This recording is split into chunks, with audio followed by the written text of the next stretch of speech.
his recent book is coming out of the print on Tarkovsky biography, and his presentation is titled «Шукшинский тип провинциального героя в российском кино 1990-2000 года».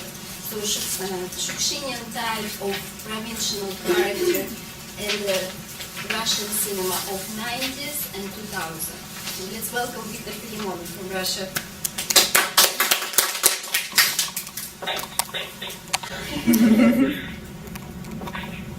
Как я отправляю? Да, путник. Доброе утро, уважаемые коллеги. Российская провинция в моем лице сердечно приветствует. Я искренне благодарен за предоставленную возможность выступить перед вами и особенно благодарен перед вами, с которой имел удовольствие поддерживать виртуальный контакт. Ну, а теперь фильм «Героя», о котором Дмитриевич, начинался на рубеже 50-х-60-х годов в прозе и кинематографе Василия Шукшина, режиссерством и актерством. Его определяющая характеристика – крестьянское происхождение, актуализованное в образах беспокойной памяти о деревне как утраченном традиционном доме, об укладе, окончательно уничтоженным советским строем, подменившим распадавшуюся крестьянскую общину государственным коллективизмом. Такой герой давно, по выражению критика Льва Аницкого, со своего корня съехал, а к чужому не прирос. Шукшин еще раньше, в том же духе, обозначил формулу своего нравственного состояния, цитирую. Это даже не между двух стульев, а скорее так. Одна нога на берегу, другая в лоб. И быть нельзя, и быть в них страшновато. В таком состоянии пребывать нельзя, я знаю, поверьте.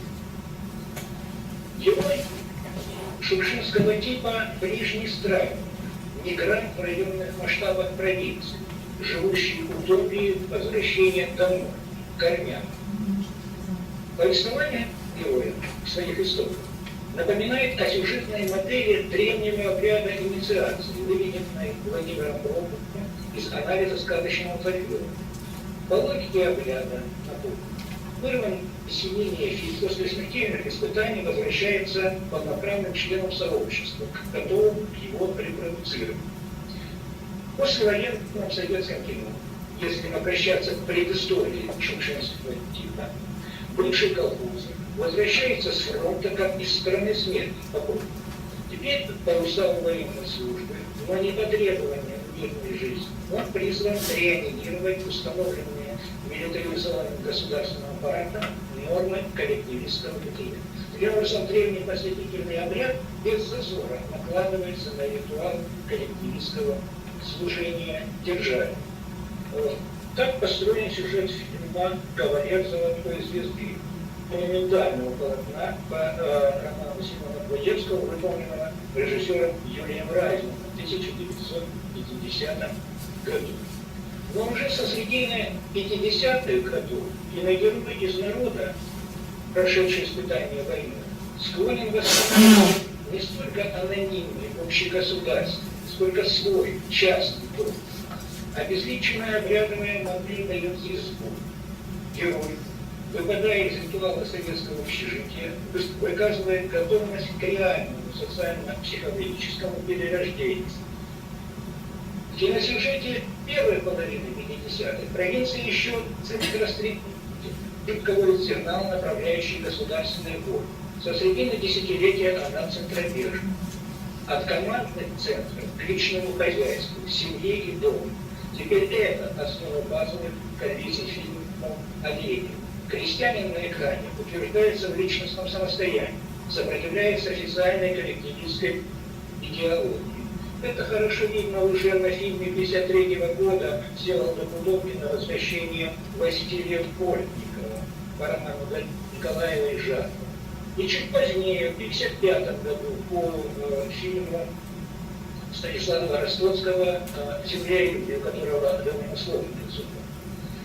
Но пройдет полстолетия, и провинция на экране превратится в закупоренное пространство изживающееся, я имею в виду сегодняшний последний десятилетие. Столичные же центры, утратив детский авторитет, обернутся миром разрушающих потенциал классов, адом войны всех со всеми. Между столицей и провинцией укрочится полоса отчуждения, как след застарелой вражды. В то же время этот три себя расчлененный на несообщающиеся фрагменты топос, то есть вся страна, по сути, это выкидывается в кино последних десятилетий как наглухо закрытое пространство провинции и по отношению к европейцам. В истоках становления шукшинского типа пафос стихийной борьбы за независимость индивидуального бытия обусловливался готовностью или, напротив, неготовностью героя взять на себя личностно осознанную отцовскую ответственность опоры своего времени. Сопротивление героя государственному патронату было ответом на катастрофу общенациональной безотцовщины, постигшей наш 20 веке. Войны, революции, репрессии, коллективизации сильно сократили оккупированную часть населения. Весь, образно говоря, мужской груз лег на женские плечи. Тема преодоления общенационального сиротства. Тема преодоления общенационального сиротства – это одна из ведущих в сюжете российского кино со второй половины 1950-х и по нынешнее время. В ее русло укладывались едва не все актерские работы самого Шукшина, начиная с двух Федоров Гарина Куцеева, где он сыграл главную роль. Но уже со середины 60-х обретение героем дома – неразрешимая проблема. Теперь сюжетом правит вокзал, дорога, главное действующее лицо – шофер, профессиональный страйк, его жилище – дом на колесах. Несостоявшийся дом – образ очередной раз отмененного, уже в новой, после падения Хрущева социально-исторической ситуации, права простого человека на личный выбор. Герой шукшинского типа переживает глубочайший внутренний разлад с ценностями советского общежития. Отсюда стихийный бунт уязвленного крестьянского сына, непримиримый конфликт с миром целым, и многообещающее пробуждение личностной рефлексии, что очень важно, и разрушительная агрессия. Отсюда все странности, кстати говоря, шукшинских героев. Его удел одни – одиночество изгоя, а в пределе – гибель. Уже со второй половины 50-х топография провинции в российском кино – это руины коллективистского социума. В том же фильме «Два Федора», как хорошо заметил. В дальнейшем топос провинции окончательно утратит структурную осмысленность. Застынет нагромождением обломков разных социальных, культурных сред, даже разных национально окрашенных. В этом чудовищно неуютном пространстве не будет лихорадочно метаться герой в поисках опоры, в поисках пристанища. Шукшинский тип получит завершающее образное оформление к середине 1970-х.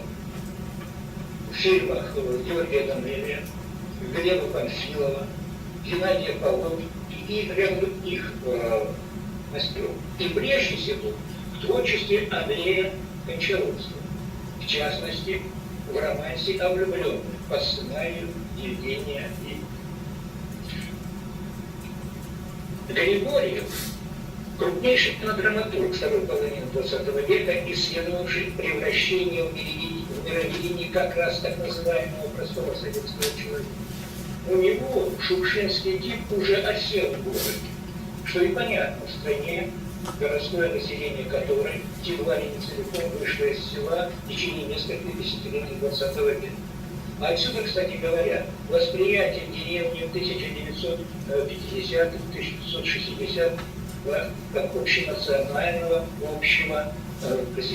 общего дома, к которому все возвращаются. Я напомню, фильм 1959 года Льва Кулиджанова так и называется «Отчий дом». У Григорьева государственный коллективизм в неразвитом сознании крестьянского сына совпал с памятью о патриархальном укладе. Живя иллюзией всенародного братства, заповеданной отстать, и многих поколений детей войны, которым, кстати, принадлежал и сам Герой, неожиданно для себя прозревает пустоту официальных теоретических книжек, а опора его мировидения катастрофически рушится, порождая масштабные трагедийные конфликты. Трагедийное прозрение настигает и прошедших войну отцов, бесклассных исполнителей воли государства, детей державы. Возникает сомнение в живой значимости для потомков опыта и безличного служения Отечеству, персонифицированному в фигуре вождя. Интересно, что сценарий Героя в конце 1960-х оказались актуальными уже на рубеже 90-х, когда появились их экранные воплощения.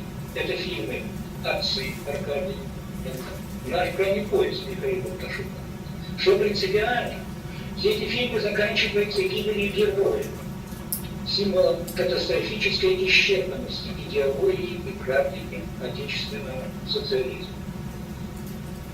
Кончаловский отозвался на проблематику Григорьева уже в середине 70-х, как раз и вышел роман «Современных», причем перекликаясь в то же время, как с Калиной Шукшина, так и с «Зеркалом» Тарковского. Это особый вопрос, здесь просто нет времени на нем подробно останавливаться. С этого момента безысходность социально-психологической ситуации, в которой оказался герой шукшинского фильма, все чаще будет разрешаться как его гибелью, так и саморазрушением социума. Катастрофа социалистического проекта в СССР обозначится на рубеже 80-х и символикой апокалипсического огня. Впервые в кинопоэме все того же Творческого со все тем же фильмом «Тибериада».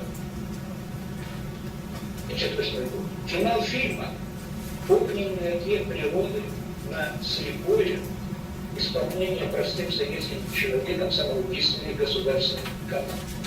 Нефтяное пламя, если вы помните, вырвавшееся из природных мер, уничтожает и героя, и родовое кладбище сибирской деревни Ила. Сюжет символически завершается 1964 годом, то есть как спойки. Но по сути, гибелью социалистического коллективизма его лирическом варианте. Апокалиптической символикой насыщен и фильм Ларисы Шипитько «Элема любимого прощания» 1981 год. В основе повесть деревенщика Валентина Распутина «Прощание с матерой», как бы сказал честно, по рябине деревни Матера, мать, в водах искусственного моря. В 1994 году судное пламя Сибириады, объявшее христианскую родину героя, перекочует в новый фильм Кончаловского «Курочка ряба». Теперь это и жертвенный, и протестный огонь одновременно. По существу символическое самосожжение героя. «Курочка ряба», как вы знаете, возвращение режиссера к сюжету его же ленты 1967 года история о секретаршине, которая любила, да не вышла замуж, обратившая на себя, кстати, сказать, пристальное внимание Шукшина по свидетельству его актера Леонида Бородова. И в том и в другом фильме, то есть и в «Курочке ряби», и Васе Глябовиче, действуют реальные жители Северного района Нижегородской области. Еще в Васе Кончаловский открыл на зачатке гамлетовской рефлексии Шукшинского. Его жажду ответить на вызовы истории или выбором жизненного пути вопреки государственному патернализму. Этот сюжет получил глубочно смеховую и в то же время трагедийную окраску «Курочки ряби». И что интересно, в том же ключе, почти что в это время была поставлена кинотрилогия Валерия Чикова о крестьянине, пытающемся выжить в новых социально-культурных условиях. Это фильмы про бизнесмена Фомова, 94-й год, «Выборы героя», 97-й, «Не послали нам конца», 98-й. Здесь очевидно оглядка на традиции Шукшина. И исполнитель главной роли во всех этих фильмах его один уроженец Алтая, трагически погибший Михаил П. Носитель балаганной маски простодушного парня-сибиряка из эстетических сюжетов, частью самим же актером и сочинено. Финал каждого из фильма трилогии, смех балагура, оборачивается слезами, неожиданно и страшно. И это общий принцип сюжетно-жанровых превращений в трагикомическом становлении героя шукшинского типа по ряду всех фильмов с этим героем. Трилогии Чикова, как и курочка ряби, знак постигшей российскую деревню катастрофы, стихия авария, часто замочит. В схватках, временами преобразившимися в новые изменившие судьи советских государственных институтов, герой трилогии Чикова, намереваясь убедить собственное дело, терпит поражение. Противостоит ему, что важно, и коллективная зависть соплеменников. Однако герой остается сюжет нравственно не сломленным в своем личностном самостоянии. К началу 90-х утрачивает свое влияние и силы, питающие фильмоторы сюжетами так называемая деревенская проза. И периферийный географический по героине Шукшинский тип мигрирует на периферию кинопроцесса, то есть ближе к массовому зрителю. Ему нечего делать в авторском кино. И в провинции, деревня тем более, мир застывший гримасой 30-летнего пароксизма. Человек провинции здесь духовно онемечен, давно избавлен от плодотворного бунтарства героя Шукшина. Шукшинский тип не интересен новому поколению киномонтажа. Возможно, по той причине, что там его сила ограниченности исторического взгляда режиссера остался просто не знает. Примечательным в этом контексте кинематограф внимательное видео вокруг. «Ой, вы гуси», 91 год, «В той стране», 97-й, наконец, «Верую», 2009. Примечательна как героическая попытка удержать от распада дом мир российской провинции деревенский мир в особенности, опираясь на тихий духовно-нравственный подвиг героя. Но добро вступает в спор Шукшинской границы. Так если «McGill», поставленный по рассказу Шукшина, герой в мучительных поисках душевного равновесия обращается к религии, но публицистически акцентированный православный пафос фильм никогда не был свойствен Шукшину, любимое детище которого Степан Разин, метущийся неспровергатель и государства, и церкви. Кинотрилогия Чикова, вернемся к ним, по сути, это второе пришествие шукшинского повторения. Принципиальную живучесть близкого этому народному типу героя точно обнаружили в разное время произведения других авторов. Это очень важно. Это периферия кинопроцесса, что не меняет их объективной актуальности и значимости. Назову некоторые. Трудно первая история. 88 год Виктора Арестова. Полгода 90 Николая Доскина. Станция Янский Рожи. 92 Виталия Кольцова. Все будет хорошо. 95-й Дмитрия Строганов. Старухи. 2003 Геннадий Сидоров. Последний забой. 2006 Сергея Бугрова. Колотов. 2008 Станислава Архипова. Наконец. Дом. 2011 Олега Кабулина. Сквозной сюжет здесь такой. Герой Буртани выдавливает из социального поля контролируемого государства иной массы современников, в том числе, где он обречен на духовную гибель. Да, герой вступает в схватку со смертью, не случайно персонифицированный на образе прозаического отечественного чиновника, например, в фильме «Год». Часто гибнет, утверждает при этом свою неистребимую человеческую избыточность, что стало, кстати, редкостью в российском, особенно авторском кино. С момента появления фильма «Бобровый» 2009 год, деревня как таковая на российском экране почти не возникла. Вплоть до 2011 года. Когда выходит первая ночь почтальона Алексея Кривицына, Андрея Кочаровского. Если Ася Клячина открывает тему духовной метании человека сельской провинции кинематографии режиссера, первая ночь эту тему и тоже, но уже в российском кино в целом, во всяком случае, в нынешние текущие десятилетия. Главный герой Провинциал Пиццер – государственный человек, почтальон из Архангельской губернии. Исполнитель роли не актер, как это было и Васе Грячной, Курочке Рябе. Исполнитель не актер, а лицо вполне реально, своей жизненной истории. Таковые сомнения персонажей фильма. Пространство жизни и деятельности Эпицена – озеро, объединяющее умирающее селение. По воде перемещается он со своей почтой от деревни к деревне. Кроме этой объединительной миссии для горсти человеческих существ, здесь обитающих, героя вдохновляет утопия о будущем доме, возведенном на любви. Любовь эта родительская, не столько к героине, нагласится записано, сколько к ее безотцовщине. Награду герой получает ответную симонию привязанность мальчика. Записано. Оппозиционное государство. Знак державного присутствия здесь опять-таки огонь, смертельно опасный в руках человека, пламя близлежащего космопола. Мир же героя симулирует утопию. Это жизнепорождающая влага.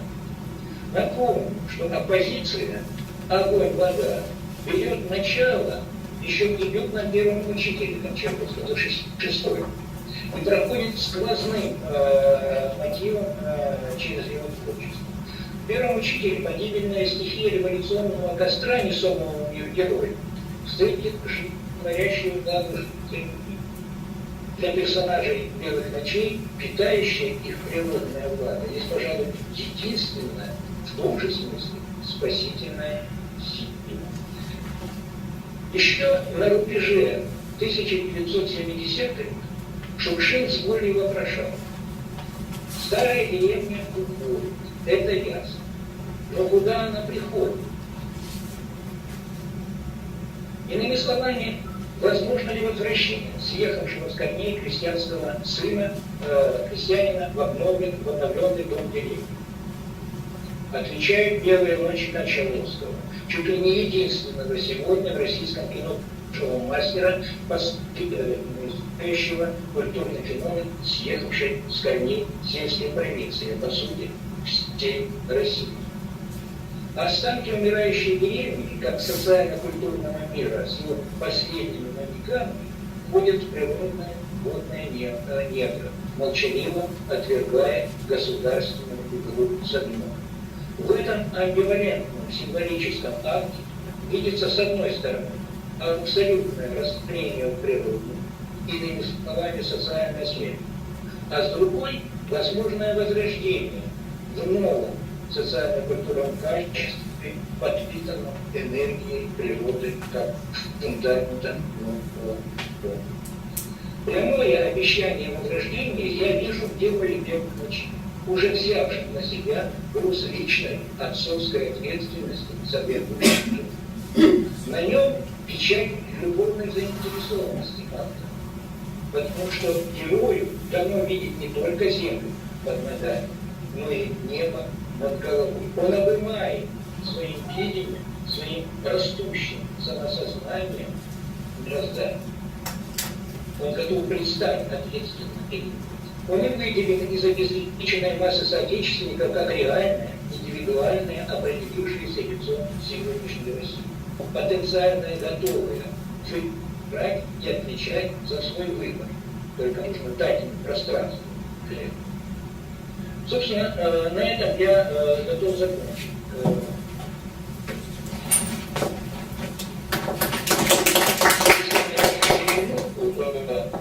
То я хочу привести аргумент в пользу появления на российском экране натурального лица простого человека, способного на личностно обеспеченное самостояние в новой реальности, силам тормозящим пробуждение от коллективистского сна. Я вижу этот аргумент в сериале Дмитрия Васюкова, в котором, вероятно, сегодня будет идти речь «Счастливые люди» на жизни сибиряков в среде параллели. Что очень важно, В создании этого фильма принимал участие Михаил Тарковский, как герой, как инициатор, вдохновитель фильма. Так вот, эти люди счастливы, потому что они своим состоянием, самостоянием обеспечивают собственную независимость от государственных служб, которые нам построены, и сами не очень. А если вспоминаем, то скорее мешаем, чем помогаем. Спасибо.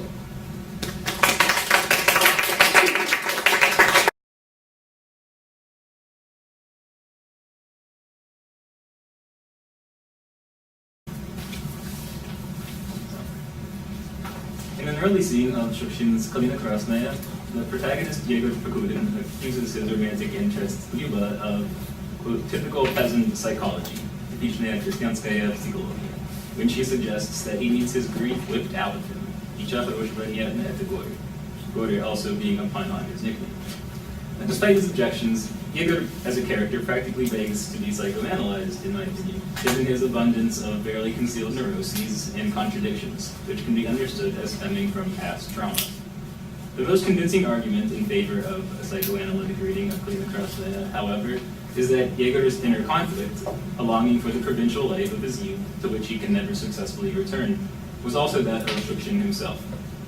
As John Gibbons notes in his monograph on the writer, actor, and director, quote, in Yegor's story, Shukshin was, to a certain extent, addressing certain issues of his own fate.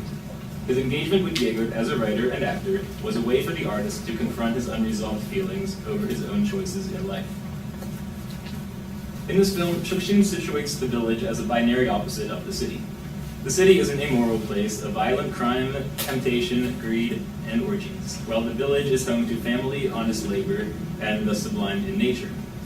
It must be noted here, too, that in this film, the city and the village are both far from Moscow, which is never referenced explicitly or otherwise. Since Shukshin himself never returned home upon reaching Moscow, perhaps he considered it unreasonable to expect his protagonist to do so. Therefore, for the purposes of this paper, when I say provincial life, I am referring to the village, the province, the provinces of the provinces. To Shukshin, the provincial village is simultaneously real and mythical, characterized by vivid details and specific language that could be successfully recaptured only by a native son, and yet rooted firmly in the nostalgia of one who knows it is a world no longer his own. Given the ever-present longing for his lost home, along with an utter lack of interest in depicting the urban world of Moscow, his permanent place of adult residence, it may be appropriate to compare Shukshin's treatment of the village to maybe a third-wave immigrant writer's treatment of Russia. Based on a kino povest published by Shukshin 1 year prior, Kalina Krasnaia portrays the tragic fate of Yegor Prokudin, a career criminal who has just completed a 5-year prison sentence. He attempts to start a new, peaceful life in a nearby village with his pen pal Lyuba, but his past soon catches up with him in the form of his erstwhile gang of thieves, who kill him in the end. While the plot is in no way autobiographical, Yegor's status as a lifelong outsider mirrors the self-promoted legend of Shukshin's own life story. Born in the Altai region of Siberia, Shukshin left behind his widowed mother to attend the GIT in Moscow, where his often-told admission interview with a panel led by Mikhail Rome determined his reputation as an undeniably gifted, though rather ignorant Rus.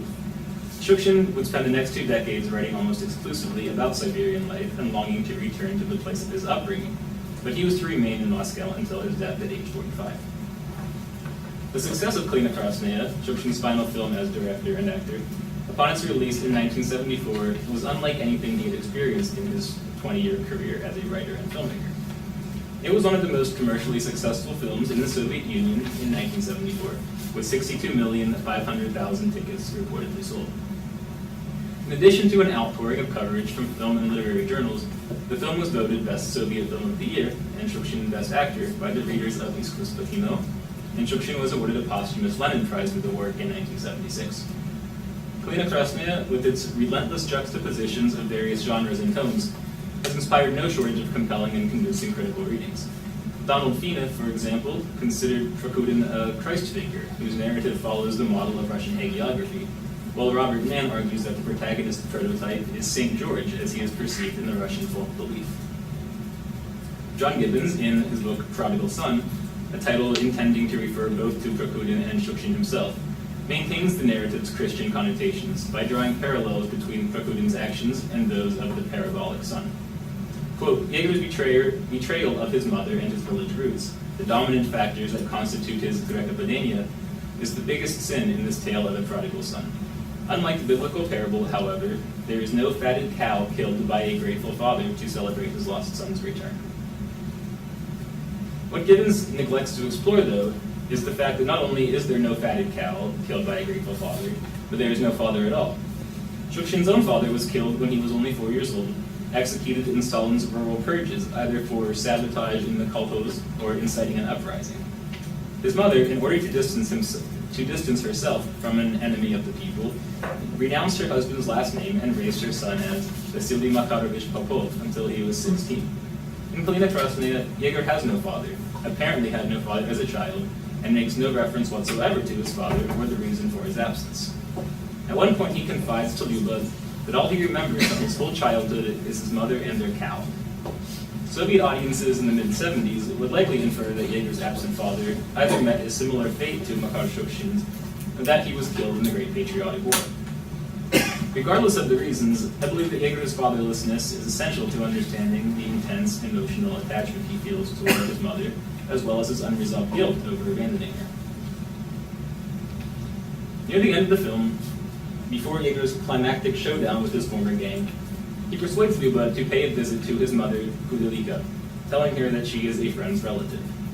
Lyuba gently questions the old woman about her family and her pension, while Yeager listens in the next room. He overhears his mother crying about her money troubles and her 4 sons, 3 of whom have died, and one whom she has not seen in nearly 20 years. Obviously. Yet he is unwilling simply to walk into her room and assuage her sorrows, later admitting to Lyuba that he could not bear to have his mother see him with the short haircut of a convict. And this is his mother, who was played in the film notably by the only non-professional actor. She was a local in the village where it was filmed. And here we see Lyuba conversing with her, and a Yeager who is unwilling to physically, or incapable of physically entering the space despite remaining right within plain sight and very poorly disguised with sunglasses.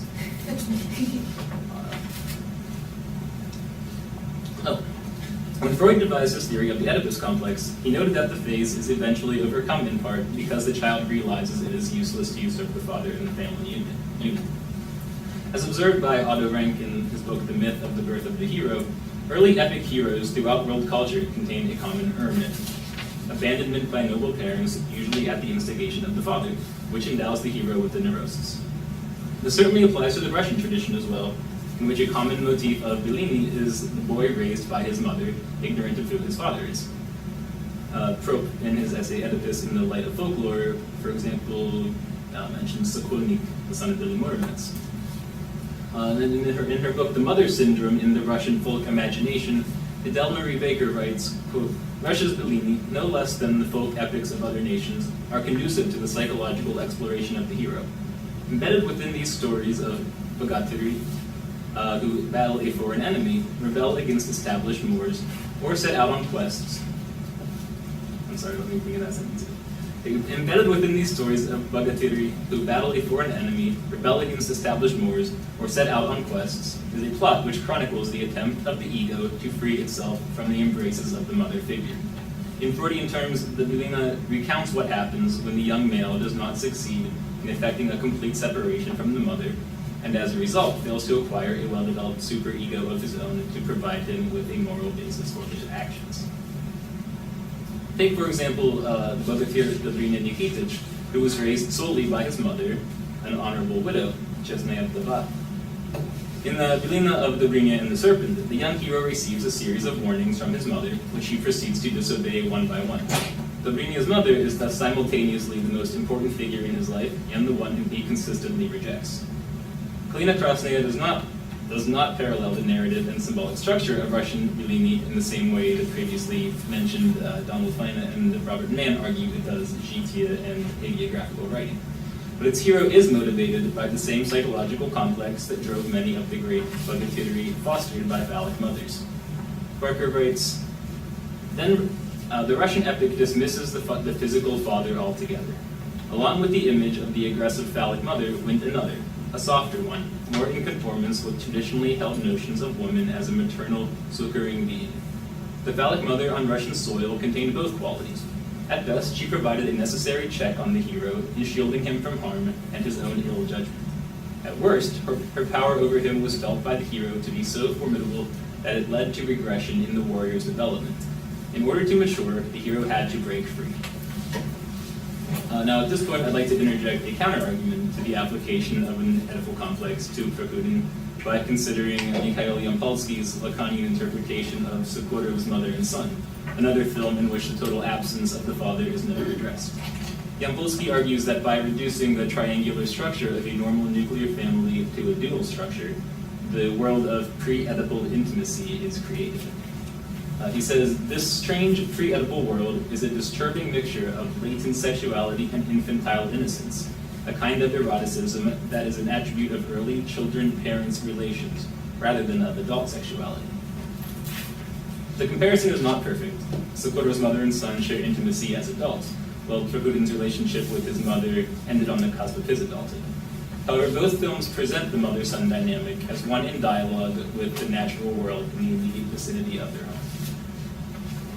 Whether as compensation for the Freudian symbolic castration of their physical separation, or as indication of a pre-Oedipal stunted sexuality, Reighard has developed a fetishistic substitute in order to compensate for the symbolic castration of their separation. Birch trees. Kalina Krasnaia contains 4 separate scenes in which Reighard interacts with birch trees, speaking to them and caressing them as if they were human, more specifically as if they were women. The first instance occurs at the beginning of the film while Reighard is hitchhiking to meet Luba after being released from prison. We'll show you a clip here.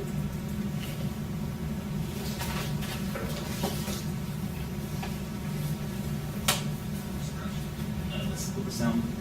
It's coming out of my... Just like No, it's subtitled and with adequate English subtitles. So it should be fine.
The language he uses is Yevestushka, Mamushka, so female connotations, motherly connotations, of course. So the second scene, in which the birch trees occur prominently, it finds Reighard walking with Luba when he spots the birch. And actually, let's go back. And give me one moment to...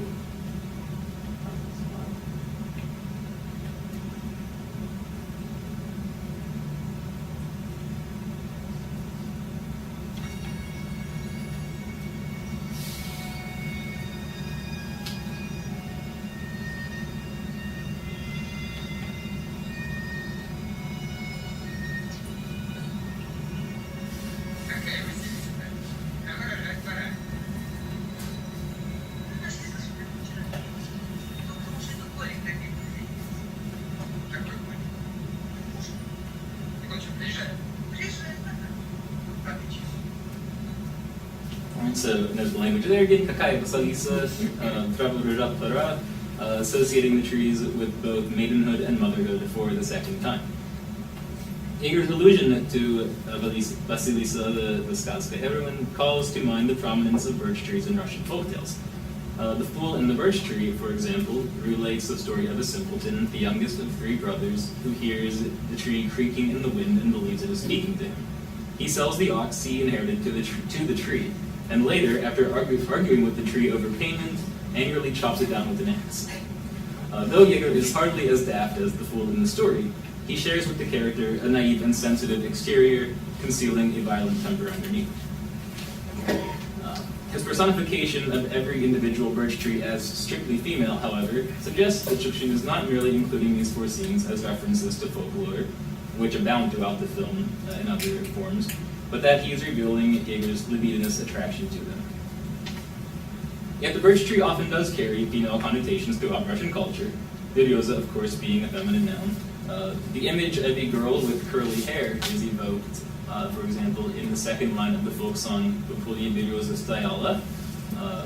It says "Bapulya Kudravaya Stoyala," an image explicitly recreated in the film.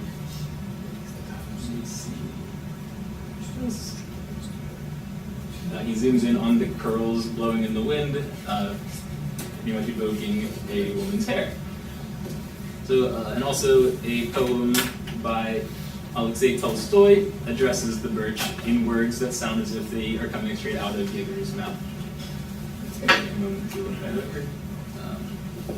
Don't cry, dears, do not sorrow.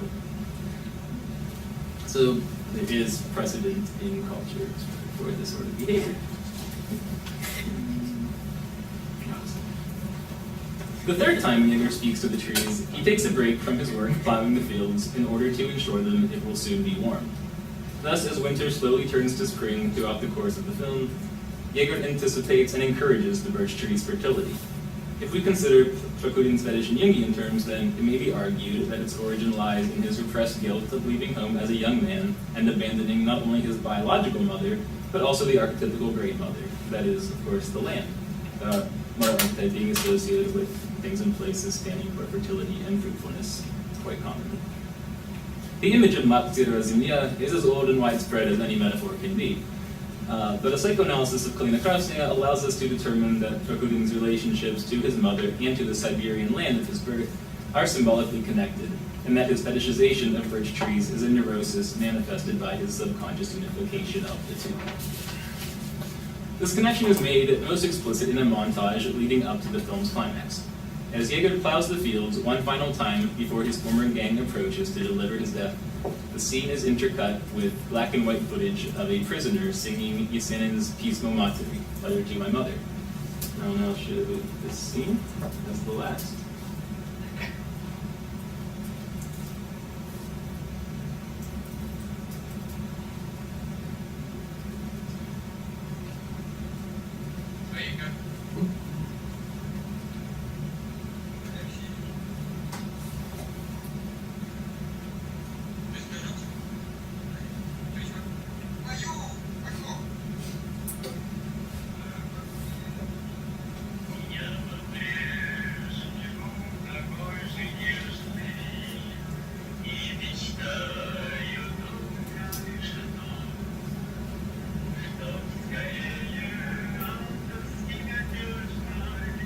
So the verses blatantly express everything Jaeger would have liked to say to his own mother before it was too late.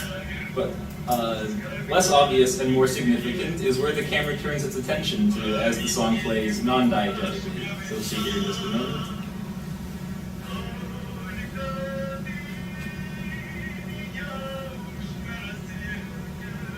So while we might expect the montage to include shots of Jaeger looking filled with regret, or maybe his mother sad and alone crying, Shukshin instead shows us nature.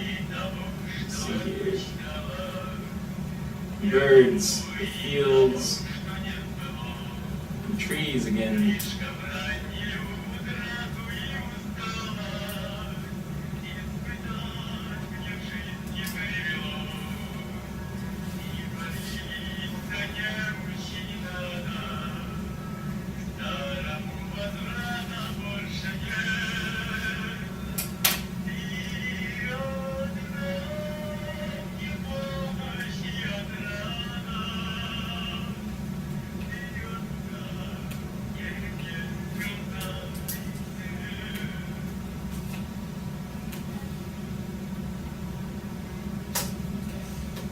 So, Pismo Materi thus also functions as Pismo Prirode, because to Jaeger they are one and the same.